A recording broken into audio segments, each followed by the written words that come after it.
Bonjour à tous et bienvenue à ton podcast préféré, Les Arts dans le monde. Le podcast où chaque semaine nous parlons des mouvements, des courants et des artistes différents.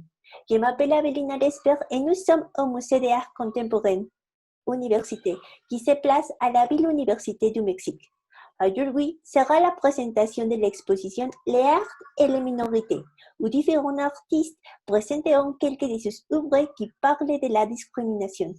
Et pour la fortune de mon public, notre invité est le plus talentueux, mais irrévérencieux, Jean-Michel Basquiat, ou comme il est connu, Samo. Il est invité VIP de l'exposition et je crois qu'une actrice avec sa carrière doit conduire une exposition internationale pour aider à diminuer la discrimination. Parce que, comme plus de notre public doivent savoir, il est dessinateur, peintre, poète, musicien et aussi protégé de Andy Warhol. Sa œuvre est décrite comme néo-expressionniste et primitivisme.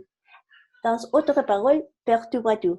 Samo, pour moi, c'est un honneur de vous savoir dans mon podcast, mais pour que mon public peut connaître vous un peu plus, quelle a été votre première approche à l'art depuis que Andy Warhol vous a trouvé lorsque vous vous exprimez graphiquement? Bonjour Angelina, évidemment, ma mère c'est mon première inspiration parce que elle, autant que moi, nous sommes partis d'une minorité qui était opprimée par la société. Mais elle s'est positionnée comme une de les meilleures dessinatrices graphiques de son époque. Oh oui, ta mère, elle vous a donné la vie et aussi votre inspiration. Et pour parler d'inspiration, vous savez utiliser la discrimination comme une source de ça? Et saviez-vous que vous Euh, n'étiez pas les seuls à les voir utiliser? ouais, c'est vrai. Évidemment, la discrimination, je l'utilise comme drapeau de mon art parce que ma mère m'a donné les utilités pour être fier de moi-même. Et j'utilise mes adversités comme l'inspiration pour lutter par l'égalité. Ah oui, c'est vrai. C'est vrai qu'un artiste peut grandir à propos de ses adversités, mais aussi c'est important son départ. Et par exemple, pour toi, ton expression académique, comment est-ce que tu entres dans la vie de l'école et te rajoutes sur les mots, tu as une idée pour entrer à cette école?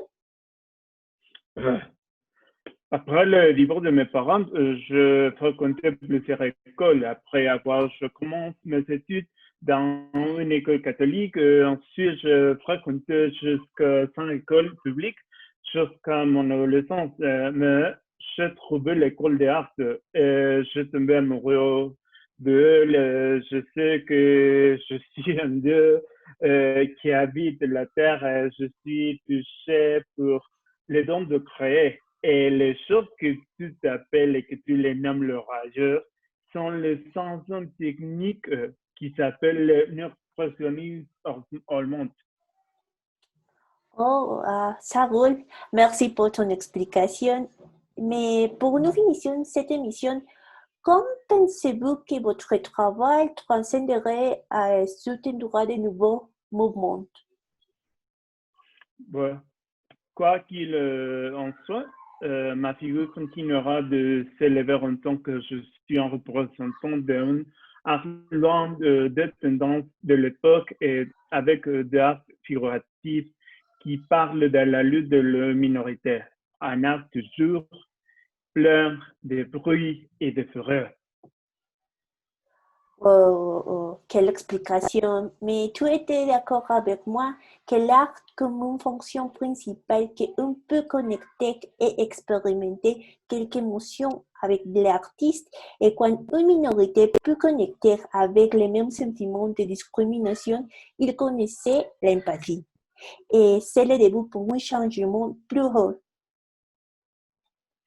Ouais, je suis d'accord avec toi parce que l'art, c'est l'expression plus connue pour représenter les minorités. Et tous les choses que disent sont vraies. Et je suis totalement d'accord. Oh oui. Ouais, Bon, merci pour ton temps, Samu, et j'espère que ta exposition sera super. Et merci à vous pour votre attention. Merci. Au Au revoir. au revoir.